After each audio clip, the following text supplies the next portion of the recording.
Ladies and gentlemen, I invite you to imagine it is the 19th century in Germany.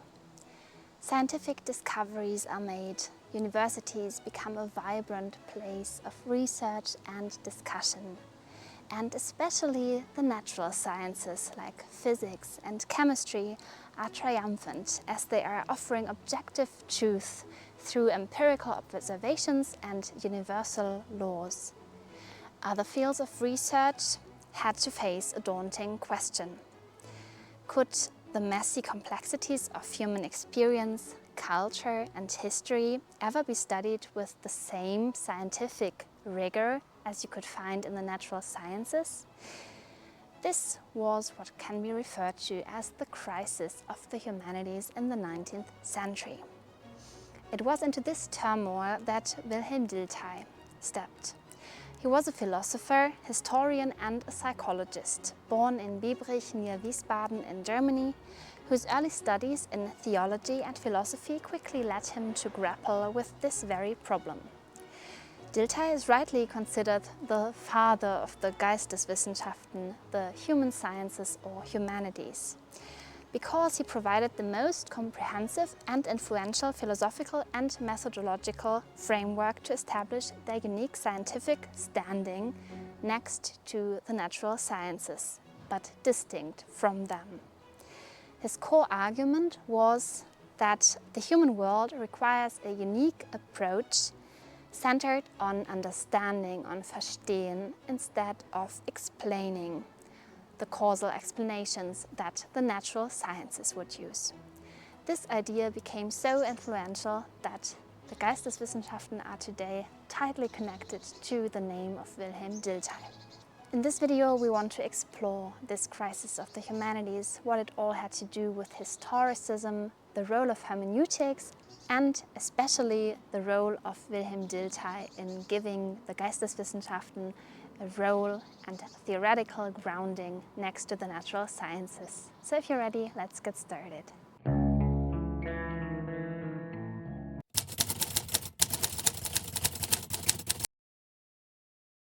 So, to better understand this crisis of the humanities, we first need to grasp two very important German terms. First, Wissenschaft, secondly, Geisteswissenschaft. In English, science typically makes us think of laboratories, test tubes and quantifiable data like the natural sciences. But in 19th century Germany, Wissenschaft was much broader and is much broader still today. An important reason for that is that it does not derive from the Latin word scientia, but it derives from Middle High German Wissenschaft. Wissen means knowledge and Schaft is a suffix that can be translated roughly to something like hood or ship. So basically it's like the idea of knowledge hood or knowledge ship or something. Wissenschaft simply means any systematic, rigorous inquiry and organized body of knowledge generally. And it implies disciplined methodological pursuit of truth regardless of the subject matter. So, for example, a historian meticulously researching ancient text, a philosopher developing a coherent system of thought, or a philologist analyzing language are all considered to be engaged in Wissenschaft. And it carries a strong connotation of academic seriousness and intellectual rigor and is deeply embedded in the German university system as a term. But the Naturwissenschaften were progressing in the 19th century a lot, like physics, chemistry, later on also biology, and they have achieved phenomenal success. Their methods, like the empirical observation, experimentation, the formulation of universal laws, and their practical application, were seen as the epitome of objective truth, which created an immense pressure on the other Wissenschaften, because if the natural sciences had such clear, verifiable methods, what about history, art, or literature? Could they also be scientific in a comparable way? So this is where the crisis in a way began, and where the need of a new conceptualization for these Wissenschaften that were not natural sciences arose. So this led to the birth and the widespread use of the term Geisteswissenschaften within the 19th century. The term first arose in the late 18th century, I think. It was mentioned, for example, by Friedrich Schlegel, and then also made popular throughout the 19th century, and I think it was becoming more and more used around 1850, so around the mid-19th century. It was derived from the concept of a Geist, like a mind or a spirit, in German idealism. Geist refers to a dynamic, evolving universal consciousness or mind that manifests throughout history, culture and human thought. And it is an active principle, striving for self-knowledge and freedom, revealing itself through the dialectic unfolding of the world. This is the idea behind the Geist, and this concept influenced the concept of Geisteswissenschaften, because the phenomena manifesting throughout history, culture and human expressions in many different ways, this is also connected to this idea of a Geist. Literally, the term translates to sciences of the spirit or sciences of the mind, and is by now usually translated as humanities or human sciences. It is important that these days it does not encompass the social sciences, the Sozialwissenschaften. They are a different branch in German, so sometimes it can be debated, but I think usually if you refer to Geisteswissenschaften, you refer to fields like philosophy, history, literature, art, and philology, and so. The purpose to use this term was to designate academic disciplines that focused especially on human creations like art, literature, laws, institutions and languages, human expressions like emotions, thoughts, intentions and cultural practices, human experiences like how individuals and societies live, feel and make sense of the world. And the key distinction that was then later brought about was between explaining for the natural sciences and their phenomena through causal laws that could be universally applied and tested, whereas the Geisteswissenschaften needed understanding. They needed meaning and context and understanding of inner life expressions. So this is just to give you some background on the terms of Wissenschaft and Geisteswissenschaften, and I think actually human sciences or humanities is not really giving the same ideas and showing you the whole dimension, but it's still important to keep that in mind. So basically that is what you need to know, and then that this crisis was connected to the way that they wanted to find their own validity in a way next to the natural sciences. And this is where we start looking at the whole field and the situation in the 19th century and the relevant thinkers that had an influence here. The intellectual ground for Dilthey's work was prepared by a very influential movement called Historicism. It was a profound shift in how people understood the world around them. Historicism basically argued that human life, culture, and even reason itself are embedded in history. Every event, every belief system, every piece of art, every historical source, it all had to be understood within its own historical context. This demanded a kind of empathy for the past to avoid the imposition of modern values and modern perspectives on historical material, and interpreting historical phenomena as authentic expressions of their own unique time. At the forefront of these ideas and the revolution in historical inquiry was a figure called Leopold von Ranke, living from 1795 to 1886. He was often considered the founder of the modern historical studies, and he was an important figure as a professor at the University of Berlin for decades in the 19th century.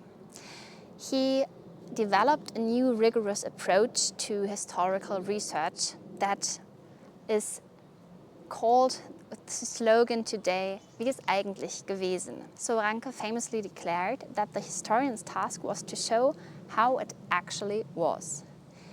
This wasn't about moralizing or storytelling, but about reconstructing the past and trying to find how it really has been happening. And that this was the idea of the guiding principle for historical studies. And he insisted on the critical examination of primary sources like state documents, letters, and contemporary accounts, and established standards for historical objectivity. The so-called historical critical method was also going back to historicism and to Ranke at this time. And he also believed in the unique character of each historical epoch, nation, and person, and moved away from universal overarching historical laws. While Ranke successfully established history as its own unique discipline with its own research standards, his focus on facts and objective reconstruction implicitly highlighted the dilemma that Dilthey would later tackle. Because if history is about unique and unrepeatable developments, how do we understand the meaning behind those facts? And how does the historian's own historical position affect the understanding? Because they can never get out of their own historical situatedness. We have to keep this question in mind, but first we have to look at two other figures before we turn to Dilthey to understand the influence that he was under and the people that have been inspiring him. Because before Dilthey, other figures were trying to navigate this intellectual field. The first one is August Beck, living from 1785 to 1867. Dilthey was actually listening to his lectures at the university when Beck was a professor. So this is also to keep in mind. He dedicated himself to systematizing hermeneutics, the art and study of interpretation, within philology. He was developing a book called Enzyklopädie und Methodologie der philologischen Wissenschaften, which roughly translates as Encyclopedia and Methodology for Philological Sciences. And for him, philology was about erkennen des Erkannten, recognizing that which is already recognized. So a kind of reconstructing the thoughts that someone had before you and trying to understand it through that. And the idea was to uncover the original meaning of texts and artifacts, and the subjective feeling should not be so relevant. And what was very important for this Erkennen des Erkannten, the recognizing or understanding the already recognized, that was the historical context and the intention behind the creation. His methodology was not so much a methodology, but more this encyclopedia part and more like a theoretical thinking about it, but not really a methodological foundation for the humanities. But let's now turn to Johann Gustav Droysen, living from 1808 to 1884. He is a very renowned historian and contemporary of Dilthey in Berlin, and he was the main important figure finding the historical hermeneutics method. That is very important to keep in mind. He argued for history's own unique methodology to work with historical sources, and in that he rejected two extremes. One was mere storytelling, because he said history is not just storytelling but needs scientific grounding, not just good narratives. And at the same time he also rejected positivism, because positivism was also a big influential movement that tried to take the attempts and the research methods of the natural sciences, like finding universal laws and empirical research, onto the Geisteswissenschaften and to apply them to history, human events and human creations. But Droysen said here that human creations and everything that's connected to what humans do is too rich and too big, too complex to understand with these empirical kinds of methods that you would find in natural sciences. So he made a crucial distinction then that was later influential for Dilthey as well. Because he said there's a distinction between nature and history. Nature is about explaining natural phenomena, whereas history is about understanding historical phenomena, understanding the humans and their actions throughout time. So he coined the term forschen zu verstehen, to understand through inquiry, through research. So interpreting outward expressions to uncover the inner lives and meanings behind them. So basically all of these three thinkers that I've been talking about, Ranke, Böck and Droysen, all of them were very influential in this time in both historicism and also generally, and also in the development of hermeneutics. And all of them have been teaching a lot to Wilhelm Dilthey.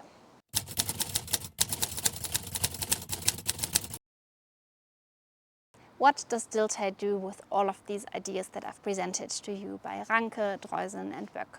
He is interested in finding this theoretical and methodological framework for the humanities.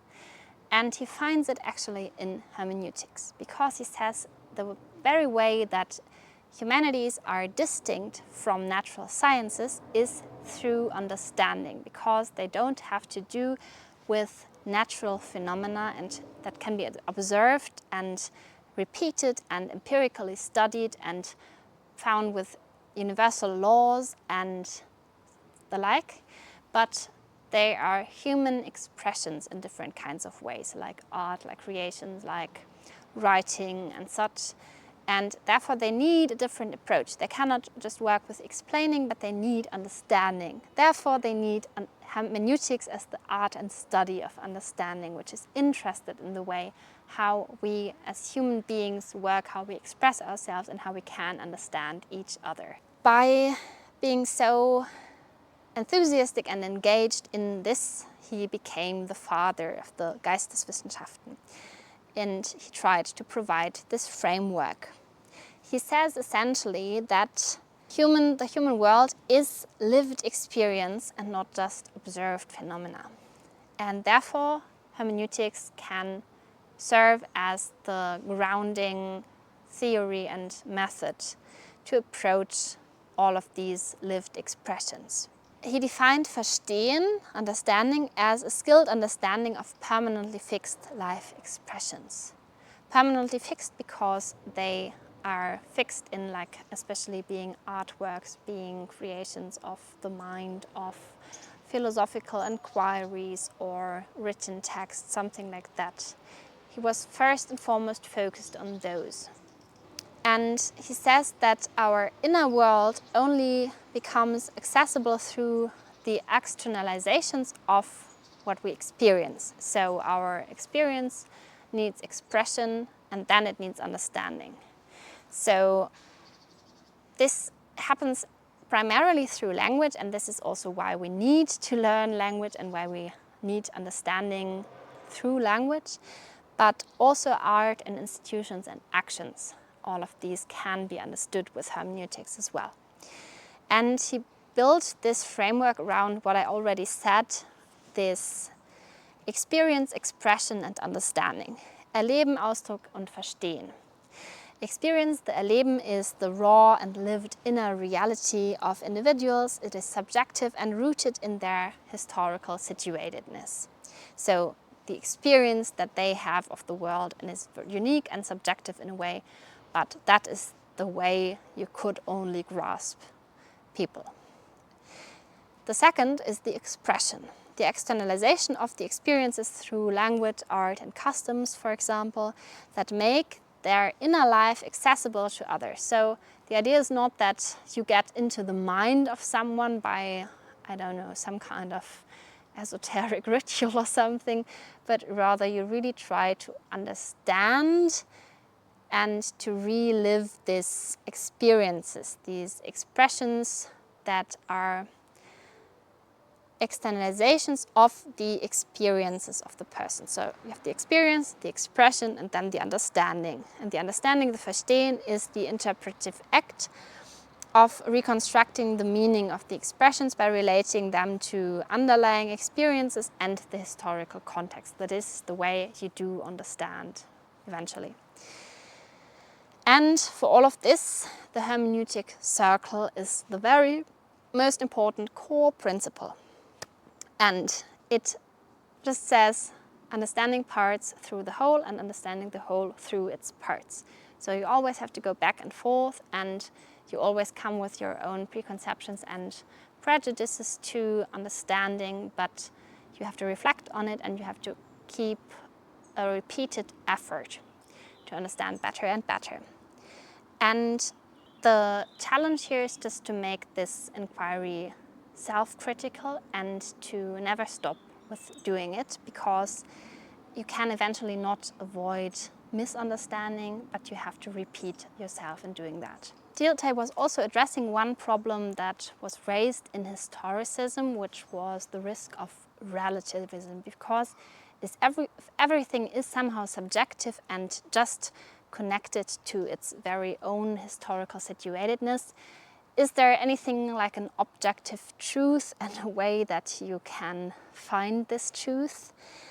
And Dilthey said that the historical situatedness of a person and an event and a source and such can never be avoided. You cannot deny that, but you have to critically reflect on the conditions of it. And only by being aware of your own position and your own biases, you can strive for a better and deeper interpretation and understanding. And for this you need a sensitivity to the subject and the thing that you want to stand, but at the same time you also need some kind of methodological rigor and an approach to understand and to not just say everything is subjective and relative. And he famously stated the whole scope of Verstehen, and I want to read like a part of a translated quote because I like it so much. It says, Verstehen, the understanding, ranges from the comprehension of childish babbling to that of Hamlet or the critique of reason, from stones, marble, musically moulded sounds, from gestures, words and writing, from actions, economic orders and constitutions. The same human spirit speaks to us and requires interpretation. And here you have this idea of the human spirit again, the Geist, that is eventually so important for the Geisteswissenschaften. So the Geist is somehow the idea that is expressed in all of these kinds of institutions and artifacts and the like. So that is very important to keep in mind. It is not limited only to text and speech. All in all, Dilthey's work profoundly shaped philosophy and all of the human sciences, the Geisteswissenschaften. That's why I think he can be called the father of the Geisteswissenschaften. And what you can keep in mind is that far from being less scientific, the humanities in his eyes just needed a different kind of attempt, a different kind of research methodology, and it needed understanding much more than explaining. And I think this is an idea that is very compelling and that we can definitely keep in mind when thinking of Dilthey and his influence. And I think what we also learn and what we can also apply today is when we are interpreting any kind of cultural artifact, then thinking that this is a kind of expression of the person and the things they wanted to create and express. That is also very influential, and I think it's also an idea that got very relevant with Dilthey, because especially he did not tie hermeneutics and understanding so closely to text and speech, but rather to all kinds of creations made by humans. Also, understanding as a lived experience is a concept that was coined by Dilthey, and that was later very, very influential for figures like Martin Heidegger and especially Hans-Georg Gadamer. They were developing their own concepts for hermeneutics, and I will talk about them in future videos, so keep that in mind as well. And finally, I think one of the most important aspects that we can find in Dilthey's hermeneutics and Dilthey's approach is that we always have to reflect on our own historical situatedness, because we're all historical beings in a way. We're only ever existing in our own time and our own place and space, and therefore we can never escape and step out of that. But we have to reflect on it, because otherwise we would try to maybe understand like an historical epoch from our own view, our own opinion. So this was my video on Dilthey as the father of the Geisteswissenschaften, the humanities. I hope you could take something away from it. In case you have any questions, just leave them below in the comments. I will also link my playlist to literary theory and my other playlists, and you will also find the other videos on hermeneutics that I did on Cladenius and Schleiermacher and Peter Sondi. And if you're interested, just check them out. There will be more in the future, and I hope you enjoyed this video. See you in my next one. Thank you for watching, and bye bye.